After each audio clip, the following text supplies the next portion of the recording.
حضرات مشائخ اعظام، علماء کرام، عوام و خواص اہل سنت، السلام علیکم ورحمۃ اللہ وبرکاتہ۔ اللہ تعالیٰ کا فضل و کرم ہے کہ ہم پھر اس مبارک مجلس میں اس کے حبیب صلی اللہ علیہ وسلم اور بزرگان دین کے ذکر کے لیے جمع ہوئے۔ دیکھیے، میں نے جو آیت کریمہ کی تلاوت کی ہے، ذرا اس کی ترتیب ملاحظہ ہو، ذرا اس آیت کریمہ کے تیور اور اسلوب دیکھیے کہ کس طرح اللہ تبارک و تعالی نیک بندوں کی صحبت کو اجاگر فرماتا ہے، نیک بندوں سے تعلق کو اجاگر فرماتا ہے، اور اکابرین اولیاء سے جو جاری شدہ سلسلے ہیں کس نادر انداز سے ان کا اس بات ہو رہا ہے اس مبارک آیت کریمہ۔ اللہ تبارک و تعالی نے پہلے تو ایمان کا لیبل عطا کیا،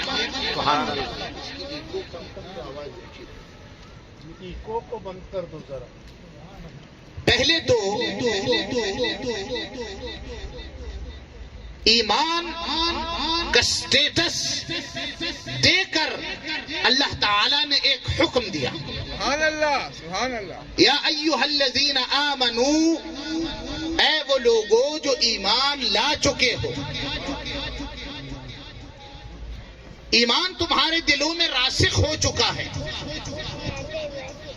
اللہ تبارک و تعالی پر تمہیں اس کی ذات، اس کی صفات، انبیاء کرام، حشر و نشر، تمام معاملات پر تمہیں ایقان اور عرفان حاصل ہونے کے بعد پوری تصدیق قلبی حاصل ہو چکی ہے۔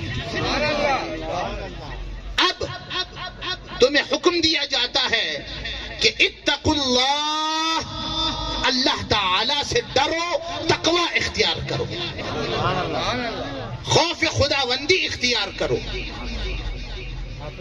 تو دیکھیے پتہ چلا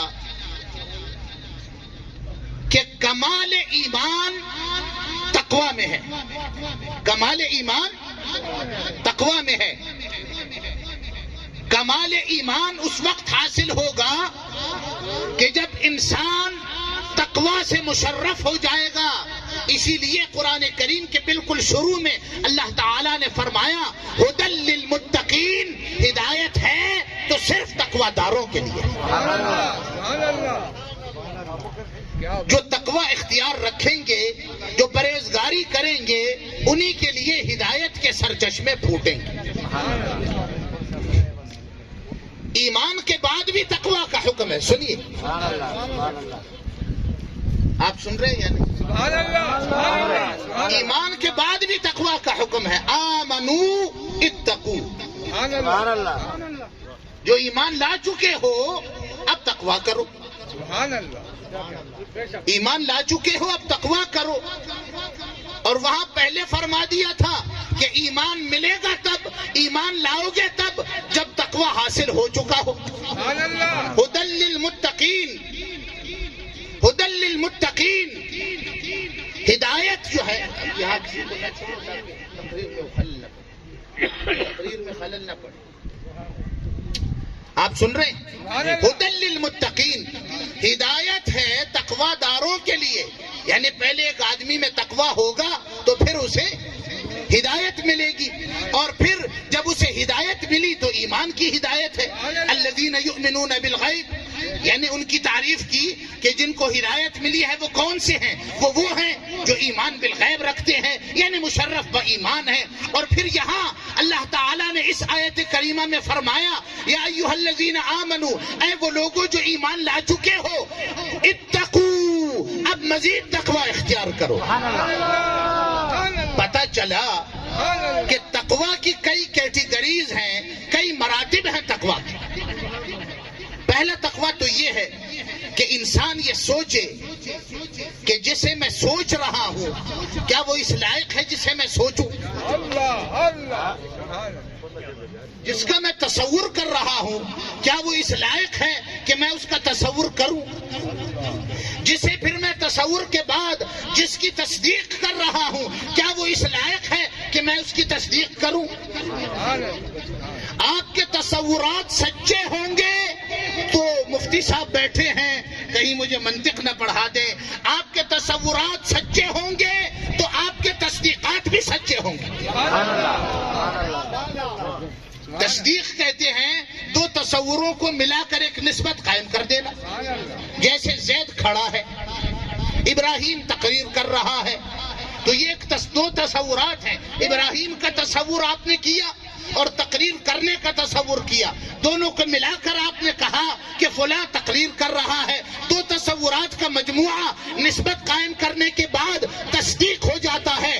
جب آپ کے اندر تصورات درست ہوں گے، آپ نے کسی شے کی حقیقت کو صحیح پایا ہوگا اور پھر دوسری شے کی حقیقت کو صحیح پا کر جب جمع کر کے تصدیق کا پہلو پایا ہوگا تو دو سچائیاں مل کر ایک تیسری سچائی کو جنم دیں گی۔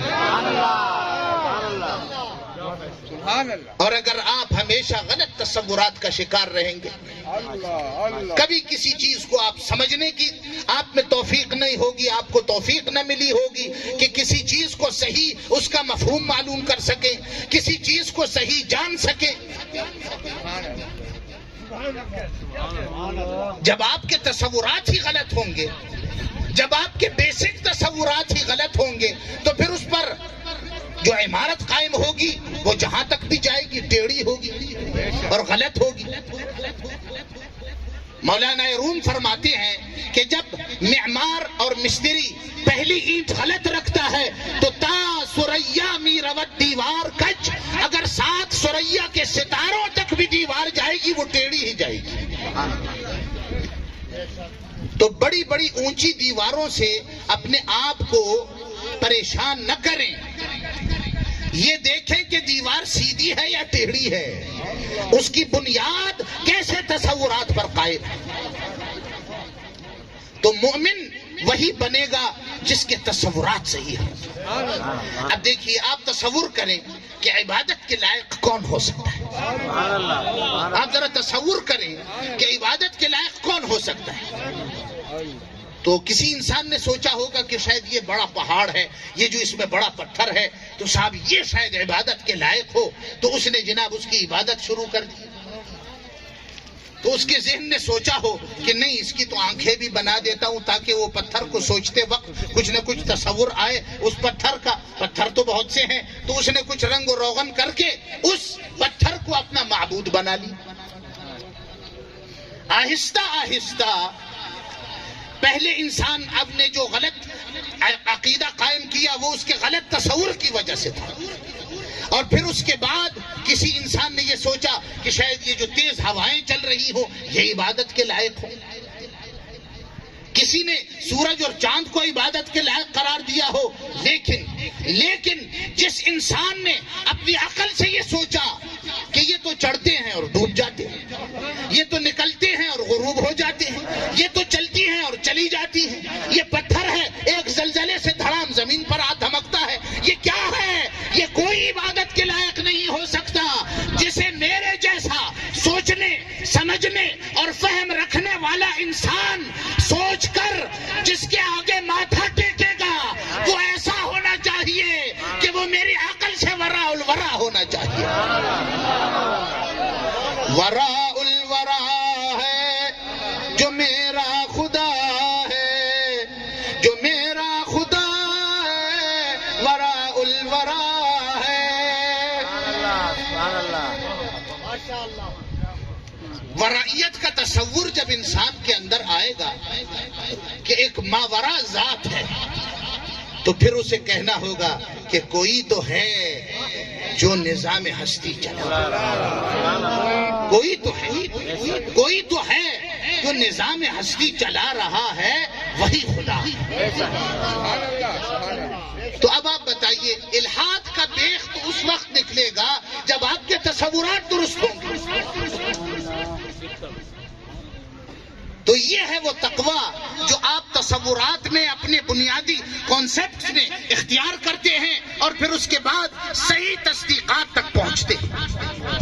اور سب سے بہترین تصدیق دنیا کی سب سے بہترین تصدیق اور سب سے بدیہی اور سامنے کی تصدیق جس میں کسی دلیل کی ضرورت نہیں، صرف توجہ کیجئے اور اس تصدیق پر مہر تصدیق لگا دیجئے. وہ کیا ہے؟ سب سے بدیہی، سب سے روشن، سب سے واضح تصدیق اللہ کی توحید کی تصدیق ہے. لا الہ الا اللہ. سبحان اللہ.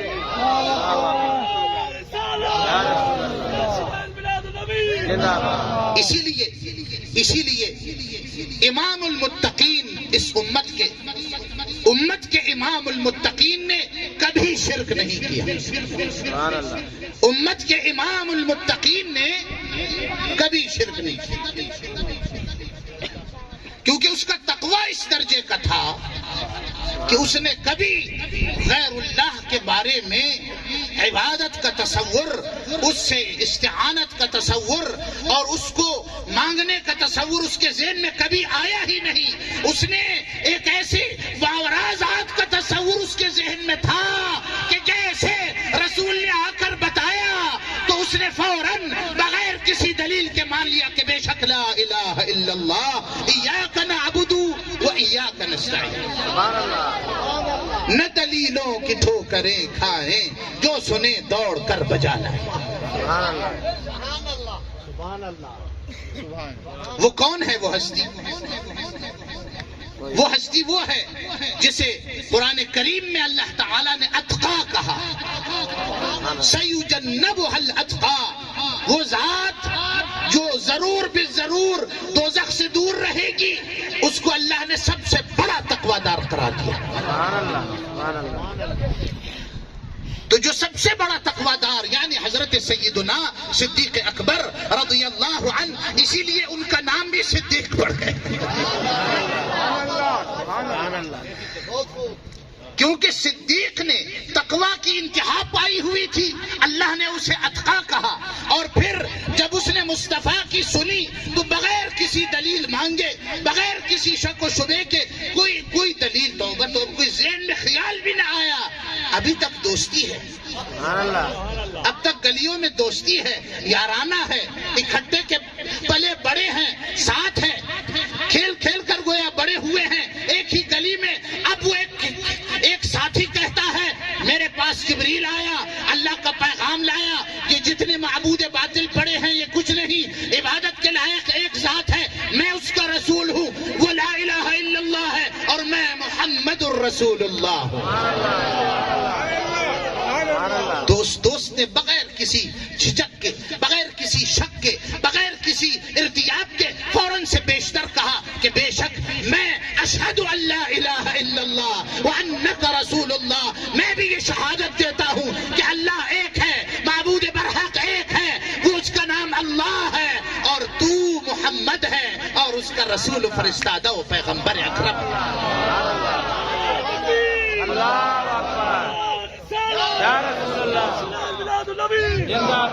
اور پھر جب پیغمبری ثابت ہو گئی، جب پیغمبری کا تصور ذہن میں آ گیا کہ یہاں وحی ہے، یہ اللہ کی طرف سے بھیجا گیا ہے، اس کی طرف ناموس اکبر آیا ہے، جب خدائی کے تصور کے بعد پیغمبری اور رسالت کا تصور صحیح ذہن میں قائم ہو گیا، تو اب دیکھیے اس رسول نے جو بھی کہا، اس رسول نے جو بھی فرمایا، اگر اس نے کہا میں ایک رات میں، اس کو چھوڑ دو، ایک رات میں شب اسرا تک، شب اسرا میں ایک رات میں مکے سے میں سیر کر کے بیت المقدس تک گیا، تو اس نے کہا بے شک ضرور گیا.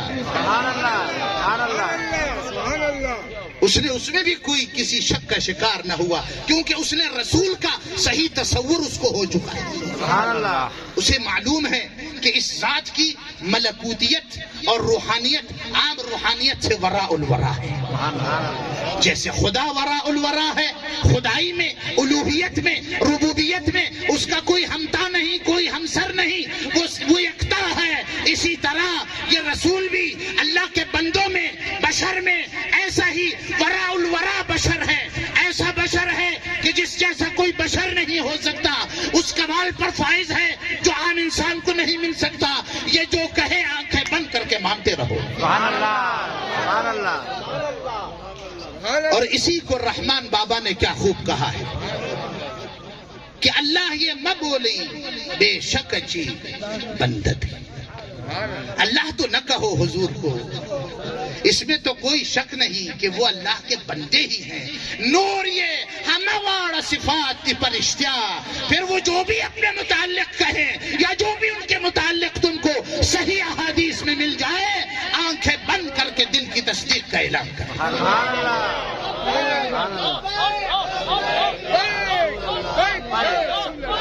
تو دیکھیے حضرات کہ اگر انسان کے تصورات شروع سے درست ہوں تو وہ راستہ توحید تک پہنچتا ہے. سبحان اللہ.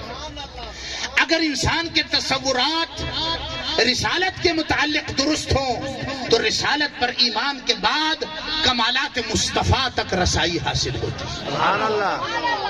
اور پھر اگر انسان کو یہ پتہ چل جائے کہ ایسی پاکیزہ ہستی جس کو اللہ تعالیٰ نے اپنے کلام سے نوازا ہو، پھر امکان ہے کہ اس کے آس پاس کسی ایرے غیرے کو چھوڑا ہوگا. پھر جو اس کے ارد گرد مجمع ہوگا، چاند کے گرد یقیناً نور ہی کا حالہ ہوگا. سبحان اللہ. گھرانے والے ایک معنی میں نور ہے تو ساتھ والے بھی انشاءاللہ ساتھ دینے کی وجہ سے، جان لٹانے کی وجہ سے نور نالا نور ہے. سبحان اللہ. اللہ اکبر. یا رسول اللہ. زندہ باد. اگر گھر والوں کا بچہ خون کی آمیزش کی وجہ سے اگر اہل بیت کا بچہ اس وجہ سے کہ وہ حضور اکرم صلی اللہ علیہ وسلم کی سلالت سے ہے، وہ حضور کے اہل بیت سے ہے، اس وجہ سے نور ہے، تو بتائیے کہ صحابہ نے جو کسی اور کی اولاد تھے، بچوں سے بڑھ کر، اولاد سے بڑھ کر، بھائیوں سے بڑھ کر، چچاؤں سے بڑھ کر، رشتہ داروں سے بڑھ کر، قبیلے والوں سے بڑھ کر جان لٹائی، کیا وہ اس وجہ سے نور نالا نور نہ بنیں گے؟ رشتہ دار اگر محبت کرے تو کیا اس میں تعجب ہے؟ وہ تو محبت کرے گا، کیوں نہیں کرے گا؟ وہ صلہ رحمی تو معقول انسانی ہے. حکم قرآنی سے پہلے بھی صلہ رحمی پائی جاتی تھی. یہ جو حسن قبا ہے مفتی صاحب، یہ تو معقول ہیں سارے. یہ حسن قبا جو ہیں یہ تو عقلی ہیں سارے. پھر اس کے بعد ان پر جو ہے احکام شریعہ نازل ہوئے. جو صلہ رحمی ہے اس کی بنیاد پر تو یقیناً محبت کی جا سکتی ہے، یقیناً نصرت کی جا سکتی ہے. یہی وجہ ہے کہ ابو طالب نے دیکھیے کیسے ہوتے ہوئے کیسے حالات میں حضور کی نصرت کی. لیکن قربان جائیے اس ذات پر جو نہ حضور کے رشتہ دار ہیں، نہ حضور کے عزیز و قریب ہیں، نہ حضور کے بعد میں میراث ان کو ملنی ہے. کوئی یقین نہیں، میراث بھی نہیں ملنی ہے. انہوں نے کیسی جان لٹائی، ایسی جان لٹائی کہ آدمی حیران ہو جائے. مرد و زن نے حضور پر اپنی جان قربان کی.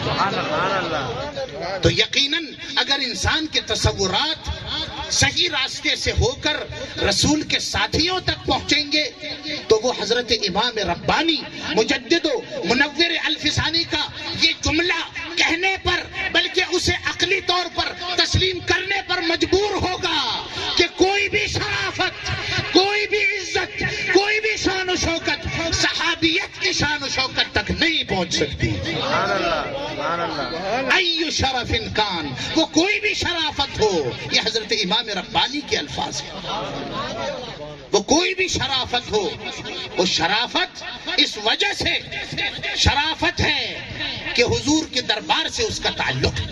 اور پھر جس کی آنکھیں حضور کی، سبحان اللہ. سبحان اللہ جس کی آنکھیں حضور کو دیکھتی ہوں. سبحان اللہ آپ اندازہ کریں. اب دیکھیے میں ابھی آئینے میں اپنی تصویر دیکھ کر آیا کوئی خاص دیکھنے کے لیے. میں آپ کو سچ مگر ادھر آدمی میری تصویر لے رہا تھا. یہ دو بتیوں کی وجہ سے کچھ اور چیز نظر آ رہی. میں تو نہیں تھا. تو یہ بتیوں کے نور کی وجہ سے کچھ چمک پیدا ہو جائے. یہ بات میں نے مائک سے ہٹ کر بات یہ ہے کہ بتی کی چمک سے انسان کا چہرہ تصویر کھنچوانے کے قابل ہو جاتا ہے. عام بتیاں ایسی ہیں لیکن تو اس نور کل انوار کا کیا عالم ہوگا سبحان اللہ کہ جس کی تفسیر میں اللہ نور السماوات والارض مثل نورہ کمشکات کی پوری آیت جس کے سراپا کی تفسیر کے لیے اتاری گئی. سبحان اللہ سبحان اللہ حضرات کرام یہ تقویٰ ہے جو ہمیں پہلے توحید کی بارگاہ میں لا کھڑا کرتا ہے, پھر رسالت کی چوکھٹ پہ کھڑا کر دیتا ہے, اور پھر صحابہ و اہل بیت کی شان و عظمت کا پورے طور پر اعتراف کرنے کے لیے مجبور کرتا ہے. جنتی جنتی ہر صحابی نبی جنتی جنتی ہر صحابی نبی جنتی جنتی صحابی نبی جنتی جنتی حضرات کرام دیکھیے کہ حضرت امام ربانی اعتدال قائم کرتے ہیں کہ کہیں صحابہ کی محبت میں زیادہ توغل نہ ہو جائے کہ اہل بیت بھول جائے, اور ایسا نہ ہو کہ اہل بیت کی محبت میں کچھ زیادہ توغل ہو جائے اور پھر صحابہ بھول جائیں. ایک عجیب سا واقعہ اپنا نقل کرتے ہیں, غور سے سنیے سب لوگ. حضرت امام ربانی فرماتے ہیں کہ میں کبھی کچھ خیرات کر کے اس کا ایصال ثواب حضرات پنج تن کے لیے کیا کرتا تھا. سبحان اللہ جب خیرات کر لیتا تھا تو حضور اکرم صلی اللہ علیہ وسلم, حضرت علی کرم اللہ وجہ الکریم, حضرت سیدہ فاطمہ رضی اللہ عنہا اور حضرات حسنین, ان پنج تن کے ایصال ثواب کے لیے میں کچھ کر دیا کرتا تھا. ایک مرتبہ میں نے ایصال ثواب کیا تو پھر میں نے حضور کو خواب میں دیکھا. سبحان اللہ سبحان اللہ میں نے حضور کو دیکھا, میں سامنے سے آیا تو حضور نے اپنا چہرہ پھیر لیا. میں دوسری طرف سے آیا تو حضور نے پھر چہرہ پھیر لیا. آخر مجھے پوچھنا پڑا کہ یا رسول اللہ آپ اپنا چہرہ نورانی مجھ سے کیوں پھیر لیتے ہیں؟ آپ سماعت فرما رہے؟ سبحان اللہ سبحان اللہ محبت سے سنیے, عقیدت سے سنیے, اور یہ باتیں کوئی میری ایک بات بھی میں اپنے آپ کو نہیں سناؤں, سب لکھی ہوئی بزرگوں کی باتیں. میں نے حضور سے پوچھ لیا, استفسار کیا, ادباً عرض کی, یا رسول اللہ آپ اپنا چہرہ مبارک مجھ سے کیوں پھیر لیتے ہیں؟ تو حضور نے کہا میں کھانا عائشہ کے گھر میں کھاتا ہوں. سبحان اللہ میں کھانا عائشہ کے گھر میں کھاتا ہوں اور تم وہاں تو کچھ بھیجتے ہی نہیں.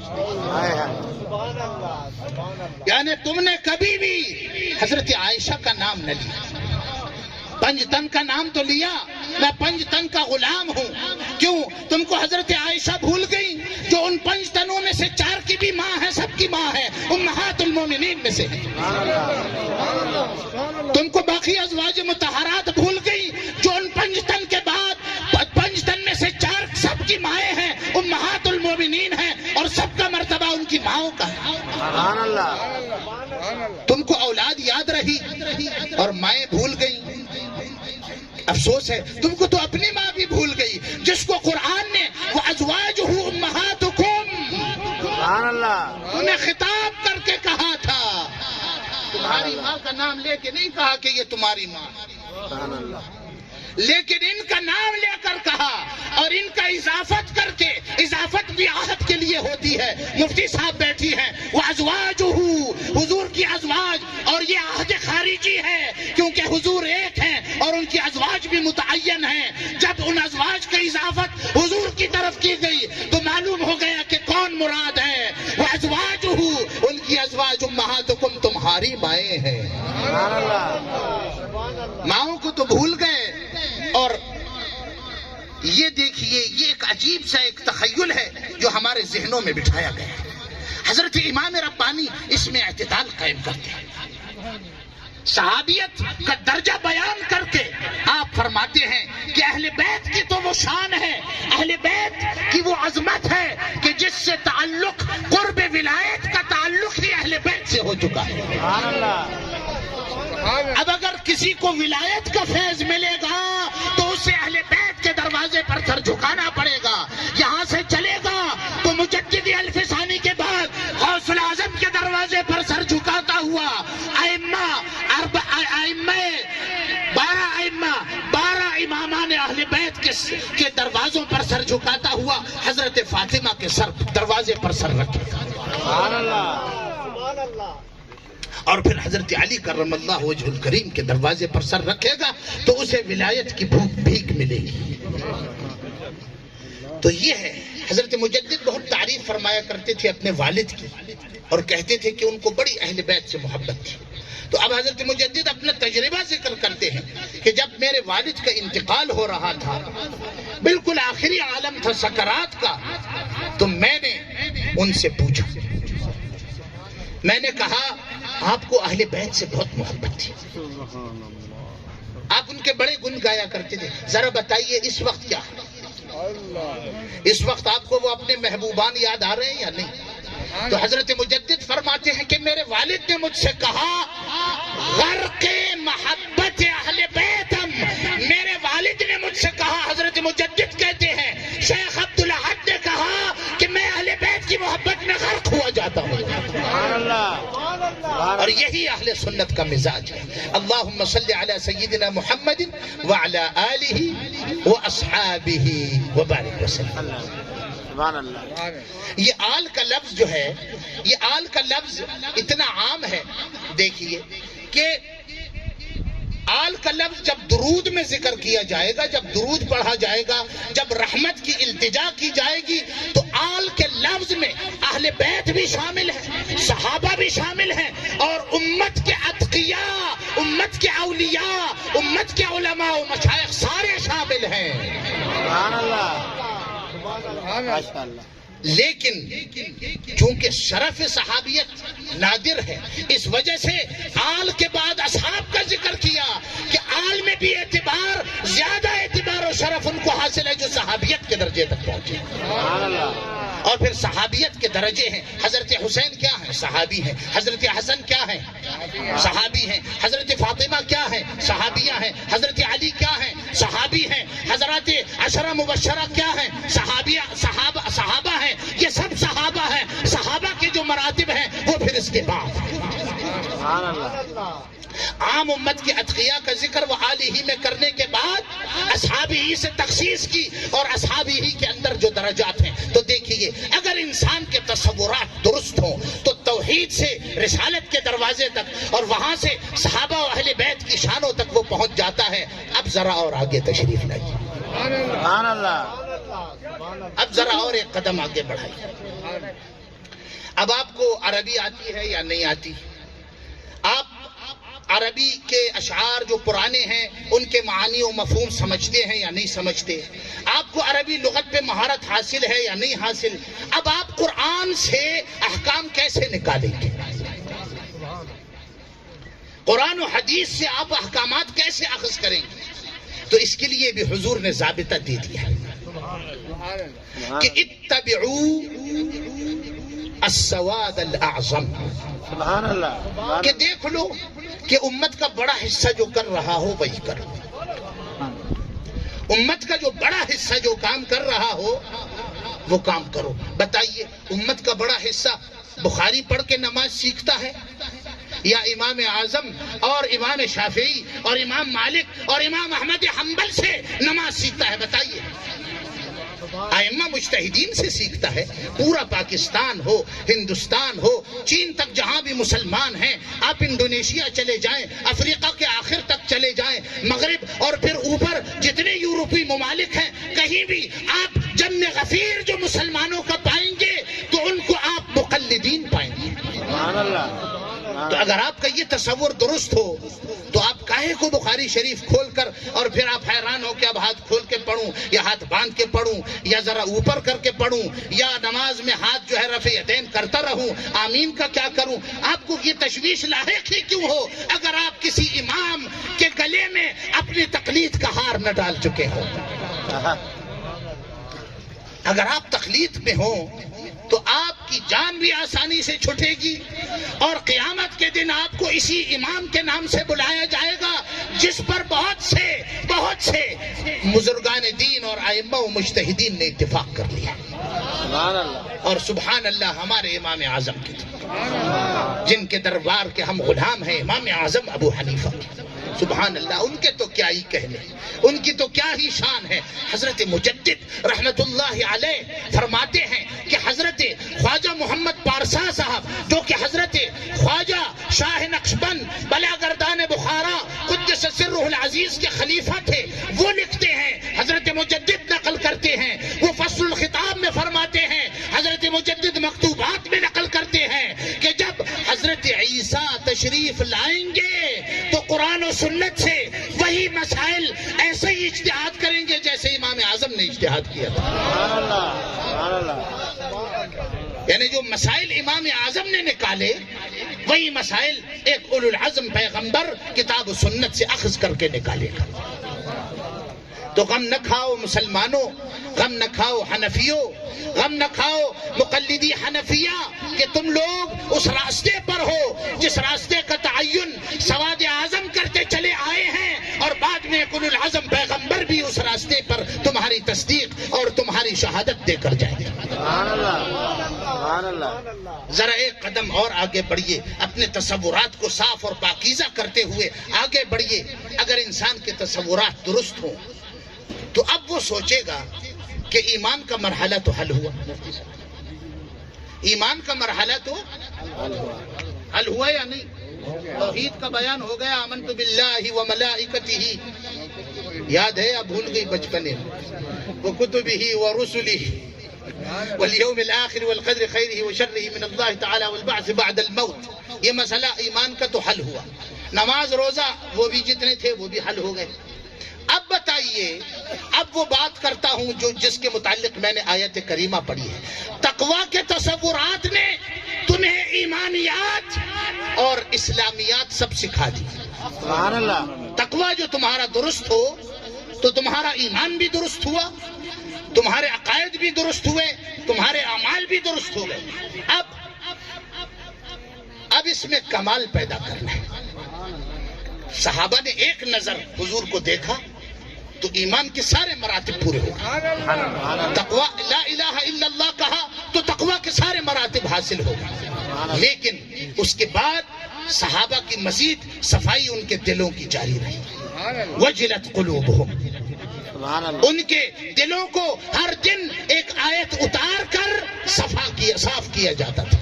سبحان اللہ، ایک آیت اتاری دل صاف ہوئی، پھر آیت اتری دل صاف ہوئی۔ مصطفیٰ کے دیدار ہے اور خدا کا کلام نازل ہو رہا ہے اور دل ہے کہ صاف سے صاف تر ہوئے جاتے ہیں۔ سبحان اللہ، تو پتہ چلا کہ ایمانیات کے بعد، عقائد کے بعد، اعمال کے بعد اب ایک اور تقوی کی بھی ضرورت ہے۔ سبحان اللہ، اور اسی تقوی کے متعلق اللہ نے فرمایا، یا ایھا الذین آمنوا اتقوا اللہ، سبحان اللہ، اے وہ لوگوں جو صحیح ایمان لا چکے ہو، ایمان میں کامل ہو، اتقوا اللہ، اب وہ تقوی اختیار کرو۔ سبحان اللہ، بار الہ ہمیں سمجھ نہیں آتی کون سا تقوی اختیار کریں۔ خدایا کچھ تو بتا دے، کوئی راستہ متعین کر دے، اس کا کوئی آسان طریقہ بتا دے۔ وہ کیا طریقہ ہوگا کہ جو ہمیں تقوی کے بعد ایمان حاصل ہونے، عقیدہ درست ہونے، اعمال کے درست ہونے کے بعد ایک اور تقوی، وہ کون سا تقوی ہوگا؟ بار الہ ذرا اس کی بھی نشاندہی فرما دے۔ اللہ تعالیٰ فرماتا ہے اتقوا اللہ، تقوی اختیار کرو، وکونوا مع الصادقین، اور دیکھ لو کہ سچے امتی کہاں ہیں، جن کا سلسلہ جڑا ہوا ہے، سلسلے والے سچوں کو ڈھونڈ لو، جن کا سلسلہ سچوں سے ہوتا ہوا رسول اللہ تک پہنچتا ہے، ان ان سچوں سے تم بھی جڑ جاؤ. سبحان اللہ. یا رسول اللہ. یا علی. زندہ باد. زندہ باد. جشن عید میلاد النبی. زندہ باد. جشن عید میلاد النبی. ایمان اعتقادات اور اعمال کے بعد حکم دیا سچوں کے ساتھ ہو جاؤ. سبحان اللہ. تقوی اختیار کرو. کیسے اختیار کریں؟ اتقوا اللہ، اللہ سے ڈرو. کیسے ڈرے؟ وکونوا مع الصادقین. سچوں کے ساتھ ہو جاؤ، وہ تمہیں اس تقوی کی نشاندہی کریں گے. اور اسی بات کو دیکھیے، مطلب دیکھیے، امت کے پہلے آدمی کو بھی یہی حکم ہے کہ سچوں کے ساتھ ہو جاؤ، دوسرے کو بھی، تیسرے کو بھی. یعنی یہ حکم سلسلہ بسلسلہ چل رہا ہے. سبحان اللہ. آپ سماعت کر رہے ہیں یا نہیں؟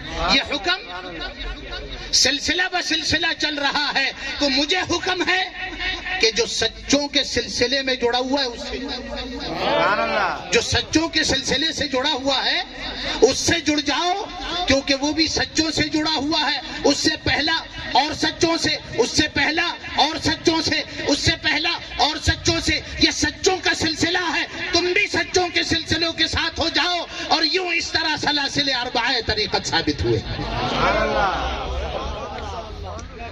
سچوں کے سلسلے کے ساتھ منسلک ہو جاؤ. مطلب وہ کیا، وہ کون سا سلسلہ ہے جو اپنے آپ سے جوڑتا ہے؟ یا مدارس کا سلسلہ ہے یا خانقاہوں کا سلسلہ. سبحان اللہ. مدارس میں جو سلسلہ ہے وہ روایت کر کے رسول اللہ تک پہنچاتا ہے، محدثین کا، یا فقہا کا پھر فقہ تک پہنچتا ہے اور وہ پھر ہوتے ہوئے حضور تک پہنچتا ہے، اور یا سینہ بسینہ ہو کر رسول اللہ تک پہنچتا ہے. سبحان اللہ. حضرت خواجہ معصوم صاحب سے کسی نے پوچھا کہ یہ ذکر میں جو آپ لوگ حبس نفس کرتے ہیں، سانس روک کر جو آپ ذکر کرتے ہیں، یہ کہاں صحابہ سے ثابت ہے؟ جو آپ سانس روک کر ذکر کرتے ہیں، یہ کہاں صحابہ سے ثابت ہے؟ اب بتائیے اس کا کیا جواب دیا ہوگا حضرت معصوم؟ کسی حدیث میں نہیں لکھا کہ صحابی نے سانس روک کر ذکر کیا، کسی حدیث میں.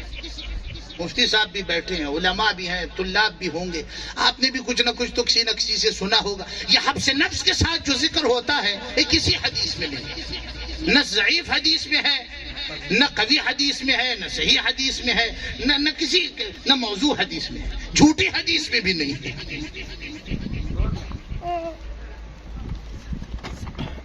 لیکن سمجھنے والے سمجھ گئے. وہ کیسے؟ بالکل سامنے کی حدیث میں ہے، دور بھی نہ جائے. وہ کیسے؟ حضرت معصوم نے جواب دیا کہ اس کا امکان ہی نہیں کہ ہمارے بزرگان نے وہ کام کیا ہو اور صحابہ نے نہ کیا. سبحان اللہ. کیونکہ ہمارا سلسلہ جو ہم تک پہنچا ہے اس میں ہماری کوئی اختراع نہیں. ہم نے اپنی طرف سے نہیں کہا کہ بھائی سانس روک کر ذکر کرو.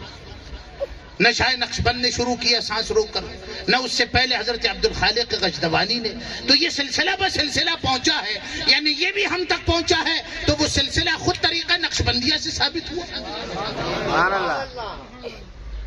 لیکن اس کی میں آپ کو ایک سند، ایک نادر، ایک بہت سامنے کی سند دوں. صحابہ جب حضور کے سامنے بیٹھتے تھے، مفتی صاحب بیٹھے، کیسے بیٹھتے تھے؟ ایسے بیٹھتے تھے کہ گویا ان کے سروں پر پرندے بیٹھے ہوئے ہیں، اور جو آدمی سانس لے رہا ہو تو سب پرندہ اس کا انتظار کرے گا. اس نے تو سانس بھی روکنی ہے، بلکہ وہ تو پلک بھی نہیں جھپکاتا ہوگا.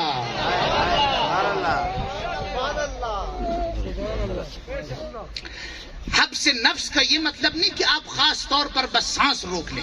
مطلب آپ کی اتنی توجہ ہو کہ آپ کو سانس لینے کی بھی فرصت جزاک اللہ نہ ہو. یعنی آپ اس طرح اللہ کو یاد کریں، سبحان اللہ، سبحان اللہ، اس طرح یاد کریں کہ آپ کو سانس لینا بھی بھول جائے۔ ہائے ہائے، خدا کی قسم، خوش قسمت ہے وہ لوگ جو حضرات اکابرین نقشبندیہ کے دروازے پر پڑے ہوئے ہیں۔ سبحان اللہ، ایسی ایسی باتیں ہیں آدمی حیران رہ جائے۔ کہتے ہیں کہ حضرت ابو یعقوب یوسف نساج ہمیشہ پسینہ ہوا کرتے تھے، ہمیشہ پسینے رہا کرتے تھے۔ کیوں؟ کیونکہ وہ ایسے ذکر میں مشغول حبس نفس کے ساتھ ہوتے تھے، سانس روک کر ایسے اللہ اللہ کرتے تھے کہ انہیں گاہے بگاہے سانس لینا تک یاد نہیں آتا تھا۔ ہائے، ماشاء اللہ، اور یہی ہمارے حضرت شاہ ابو الخیر نے اپنے مریدوں سے کہا کہ اے مریدو، تم لوگ تو بتکلف اپنے آپ کو ذاکر بنا رہے ہو، تکلف کر کے اللہ اللہ کر رہے ہو۔ وہ دیکھو، ہمارے دادا کا نام لے کر کہا، وہ دیکھو میرے بلال کو کہ اس کا دل خود بخود ذاکر ہوا جا رہا ہے۔ وہ دیکھو کہ میرے بلال کا ذکر دل بلا کسی تکلف کے ذاکر ہے۔ سبحان اللہ، اور یہ کیفیت عام مسلمانوں کو بھی ہو جاتی ہے۔ سبحان اللہ، تحدیث نعمت کے لیے نہیں عرض کر رہا، آپ کی ترغیب کے لیے کہتا ہوں۔ ابھی داتا صاحب جانا ہوا تو وہاں میں نے توجہ کی تو خدا کی قسم مجھے ایسے لگا جیسے میرا دل میرے سامنے ہو اور مجھ سے الگ اللہ اللہ کر رہا۔ سبحان اللہ، تو میں نے فوراً اپنے پیر و مرشد حضرت جعفر آغا کو ٹیلی فون کیا کہ یہ سننے، یہ عجیب کیفیت ہے، یہ کیا ہے؟ اور میرا نہ مجھے بھوک لگ رہی تھی نہ پیاس لگ رہی، اور مزہ تھا کہ بالا تر ہوا جاتا تھا۔ اچھا مجھ سے کوئی ٹکرا بھی جاتا تو مجھے غفلت نہ ہوتی۔ یہاں تک کہ میں نے یاسین شریف پڑھی، اس میں بھی میرے دل کی یہی کیفیت تھی۔ میں اپنے دل سے حیران تھا کہ خود بخود اللہ اللہ کی۔ سبحان اللہ، حضرت امام عبد الوہاب شعرانی فرماتے ہیں کہ ایک دفعہ میں نے ذکر کیا، میں نے اللہ اللہ کرنا شروع کیا تو اللہ دل میں اللہ اللہ کرتے ہوئے میں سو گیا۔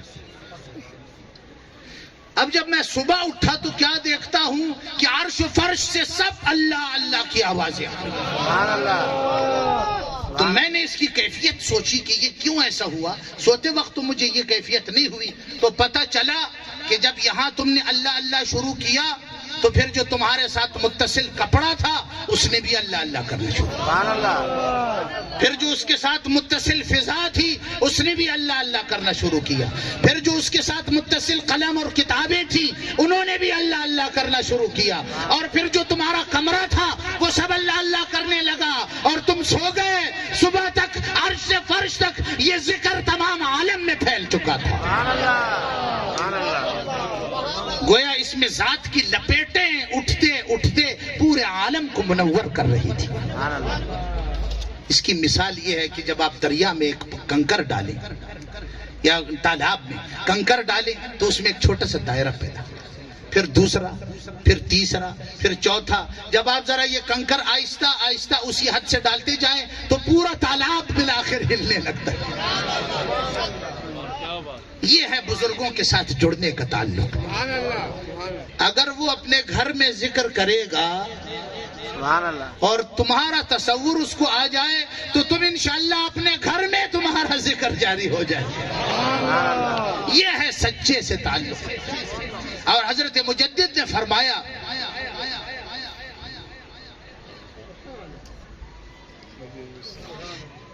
کہ فنا و بقا کے مراتب جو طے کر چکا ہو اس کے پاس جاؤ۔ ہائے ہائے،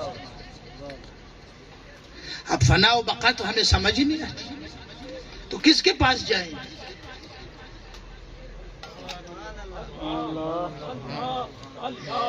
پھر ہمارے لیے ایک نسخہ کیمیا لکھ دیا کہ دیکھو کہ جس کو کسی پیر کامل میں فنائیت حاصل ہو، سبحان اللہ، جس شخص کو کسی پیر کامل میں فنائیت حاصل ہو، جذب و کشش حاصل ہو، وہ اس پیر کا بڑے فنائیت سے ذکر کرتا ہو، بس اسی کے ساتھ جو سبحان اللہ، بس اسی کو اپنا پیر بنا لو، کیونکہ اس کو اس میں جیسی بھی ہو فنائیت حاصل ہے، جذب و کشش حاصل ہے، بات بے بات اس کا ذکر کرتا ہے، اس کے ہو جاؤ تو وہ تمہیں اس تک پہنچا دے گا۔ سبحان اللہ، یہ اس سے ذرا کچھ تسلی ہو جاتی کہ ایسے لوگ تو الحمدللہ باقی ہیں۔ آؤ کی چمن کی سیر کر لے، سبحان اللہ، نعرہ تکبیر، اللہ نعرہ رسالت، نعرہ رسالت، آؤ کے چمن کی سیر کر لے، کچھ پھول ابھی مہک رہے ہیں، آؤ کے چمن کی سیر کر لے،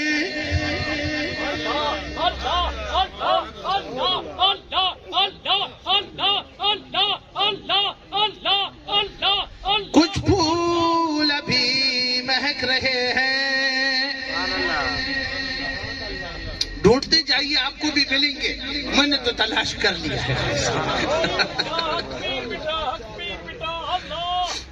تو یہ ہے حضرات کرام سچوں سے جڑنے کا ایک سلسلہ کہ جس کے بعد آپ کے دل میں وہ تقوی پیدا ہوگا اور تقوی سے پھر تقویت پیدا ہوگی، تقوی سے تقویت پیدا ہوگی۔ دیکھیے ایک حدیث شریف ہے،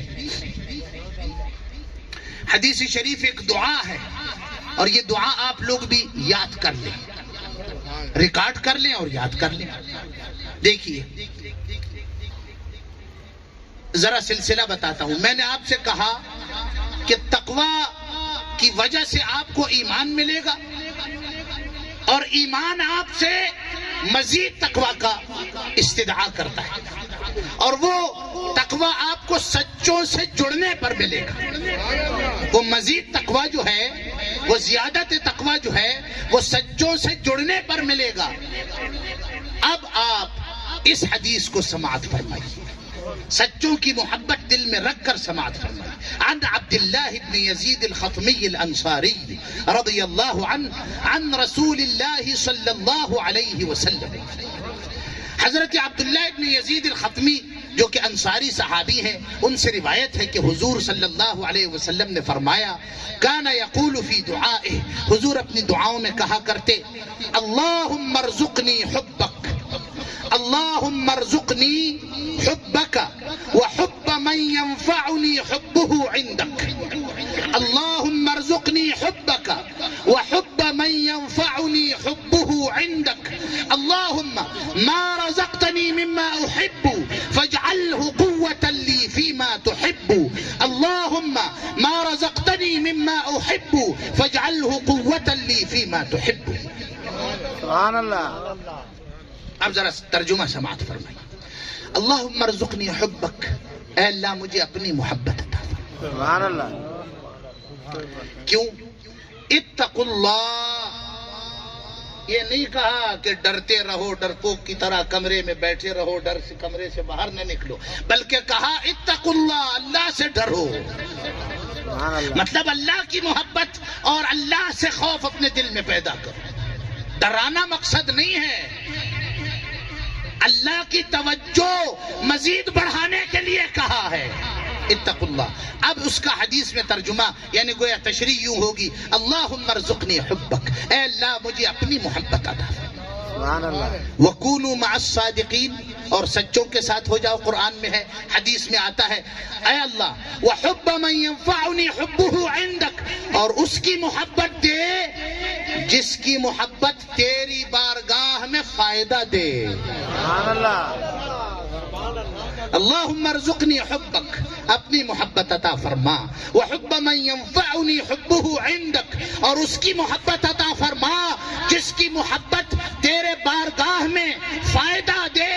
اللہم، یہ جملہ ذرا سماعت فرمائی، سبحان اللہ، اللہم ما رزقتنی مما احب، یا اللہ جسے میں چاہتا ہوں، میری جو چاہتے تو نے مجھے نصیب کی ہیں، سبحان اللہ، میری جو چاہتیں تو نے مجھے نصیب کی ہیں، میں نے کچھ ایسی یعنی چاہتیں کی ہیں جو مجھے تجھ تک پہنچاتی ہیں، جو خدایا تو نے میرے لیے جو چاہتیں پسند کی ہیں، فَاجْعَلْهُ قُوَّةً لِّي فِي مَا تُحِبُّ، میری چاہتوں کو قوت کا ذریعہ بنا دے، تقویت کا ذریعہ بنا دے ان چیزوں کے لیے کہ جن چیزوں سے تو محبت کرتا ہو۔ سبحان اللہ،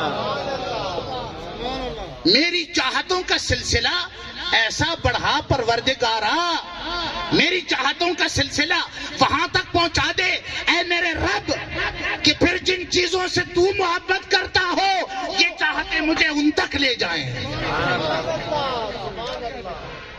اور اسی بات کو امام غزالی نے احیاء العلوم میں لکھا ہے کہ اگر تمہاری نماز میں حضور نہیں ہے، اگر تمہاری نماز ادھر ادھر ہو رہی ہے، خیالات بھٹک رہے ہیں، تو پھر یاد رکھو اپنے ایک دوست کا تصور کر لو جس کے ساتھ تم کبھی نمازوں کی ڈسکشن کیا کرتے۔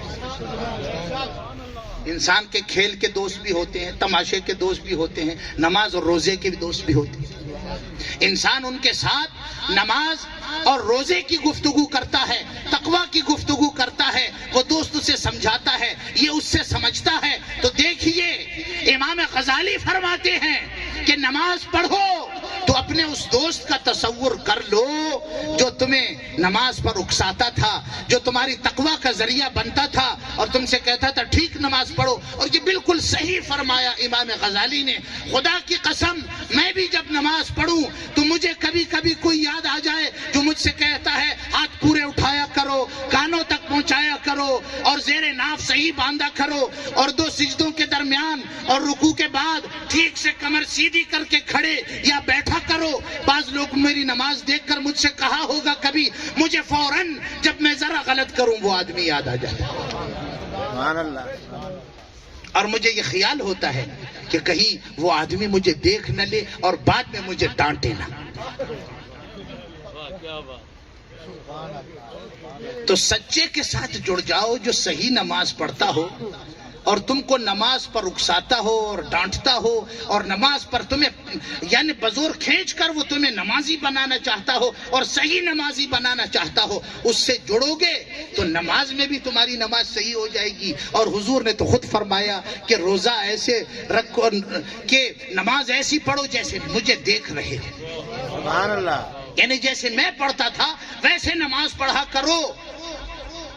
تو صحابی نے حضور کو سوچا ہو، سبحان اللہ۔ صحابی نے نماز کرتے ہوئے حضور کو سوچا ہوگا، پھر تابعی کو بتایا ہو، تابعی نے نماز پڑھتے ہوئے صحابی کو سوچا ہوگا،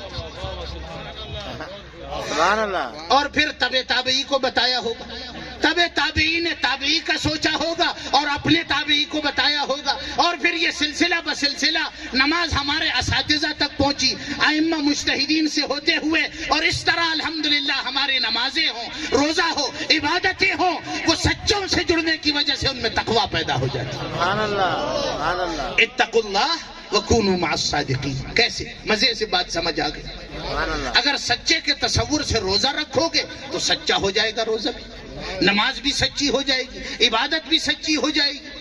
سبحان اللہ۔ تو اللہ تبارک و تعالی ہمیں سچوں سے سچے طور پر جڑنے کی توفیق دے۔ آمین۔ اگر ان کی محبت ہمارے دل میں در آئے تو اس سے زیادہ خوش نصیبی کی بات کیا ہے۔ بات بڑھ نہ جائے، میں مثنوی شریف کے ایک قصے پر اکتفا کرتا ہوں۔ حضرت یوسف علیہ السلام کا ایک دوست باہر سے آیا، کہیں شہر کے باہر سے۔ حضرت یوسف نے اس سے کہا اچھا تو بھائی میرے لیے کیا لائے؟ اب وہ تو اس کو تو کچھ ملا نہیں تھا، نہ یہ خیال تھا اس کا، تو وہ حیران رہا۔ اب سنیے، گفت یوسف ہی بیاور المغان اوز شرم ای تقاضا در فغان۔ یوسف نے کہا لاؤ میرا تحفہ، تو وہ آدمی بڑا حیران ہوا اور شرمندہ ہوا۔ گفت من چندر مغا جستم ترا ارمغان در نظر نامد مرا۔ اس نے کہا میں نے آپ کے لیے بہت سے تحفے تلاش کیے مگر آپ کے لائق مناسب کوئی تحفہ مجھے نظر نہیں آتا۔ وہ بھی تو یوسف کا دوست تھا، حضرت یوسف علیہ نبینا وعلیہ السلام کا دوست تھا۔ اس نے بھی خوب بات بنائی کہ حضور آپ جیسا ہو سکتا ہے کوئی؟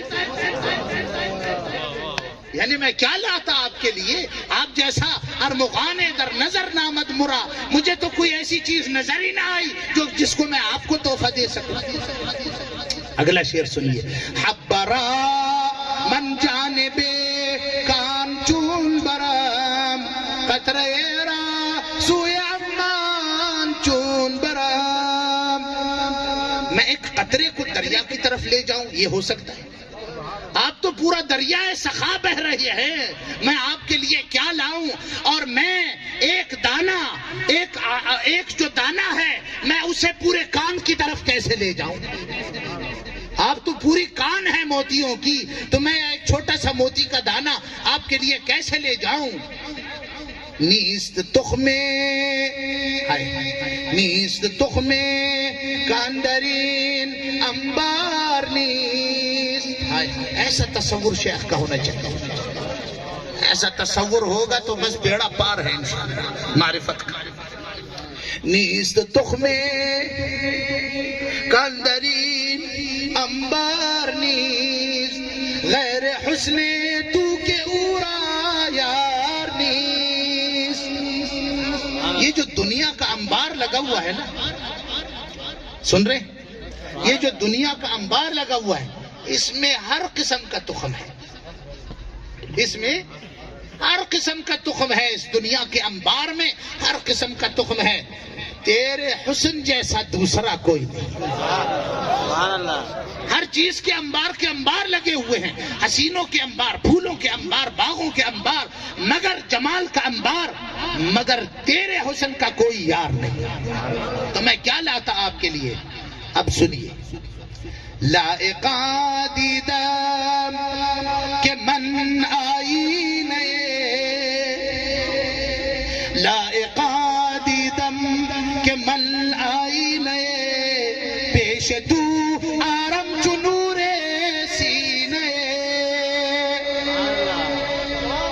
تو پھر میں نے یہ لائق سمجھا کہ میں سینے کے نور جیسا صاف ایک آئینہ آپ کے لیے پیش کروں. سبحان اللہ.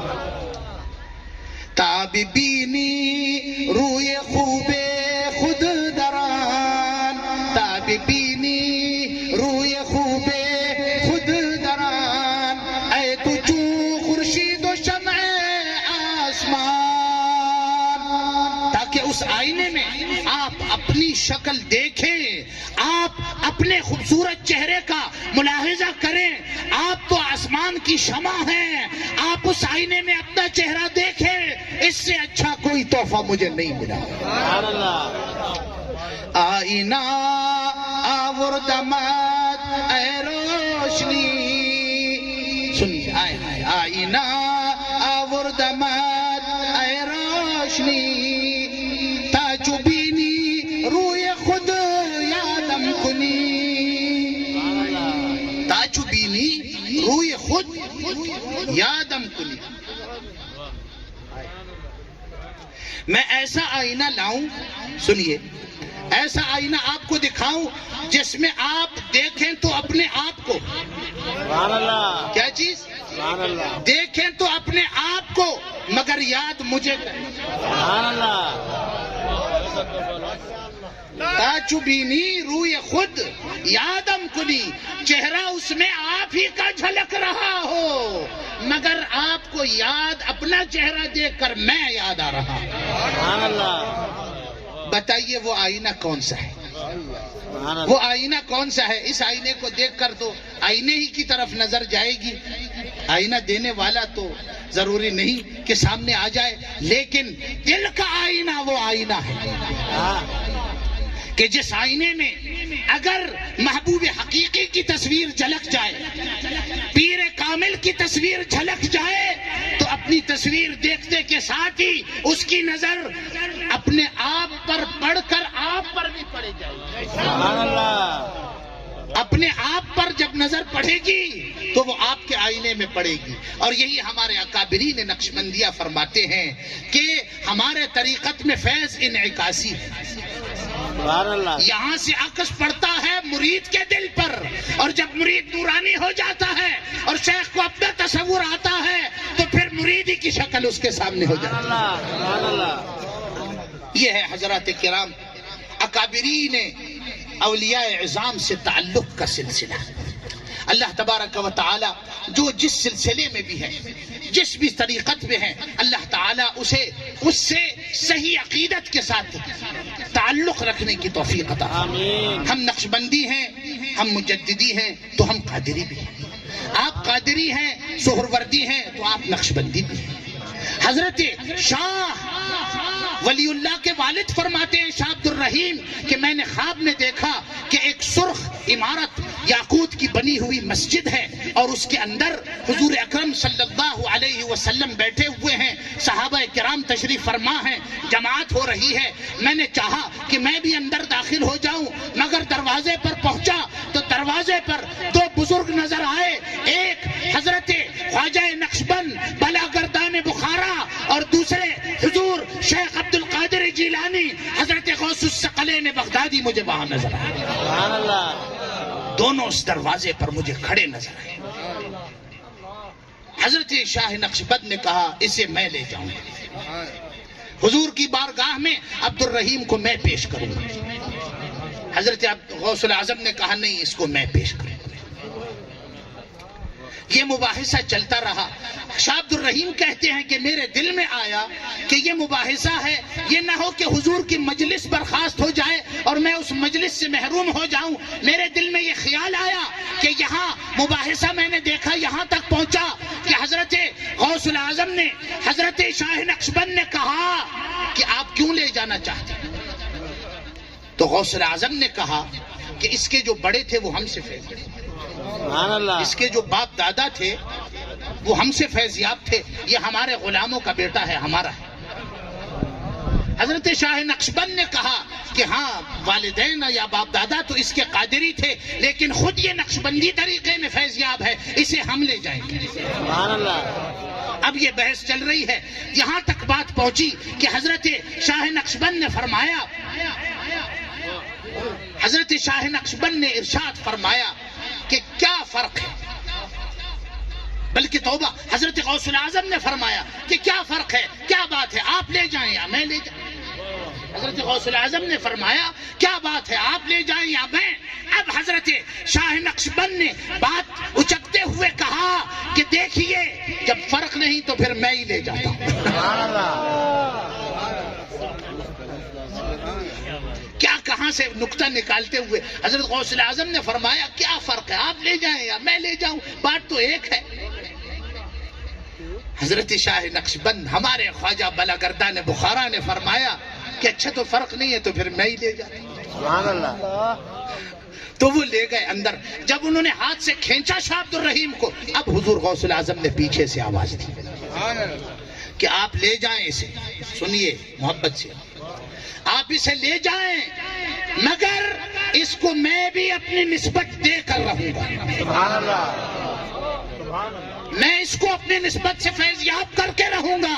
یہ ہمارے غلاموں کی اولاد ہے، آپ اسے حضور کے سامنے پیش کر لیں، آپ کا صحیح، آپ کا ہوتے ہوئے ہمارا بھی رہے گا. سبحان اللہ. نقشبندی ہوتے ہوئے قادری بھی رہے گا اور قادری ہوتے ہوئے نقشبندی بھی رہے گا.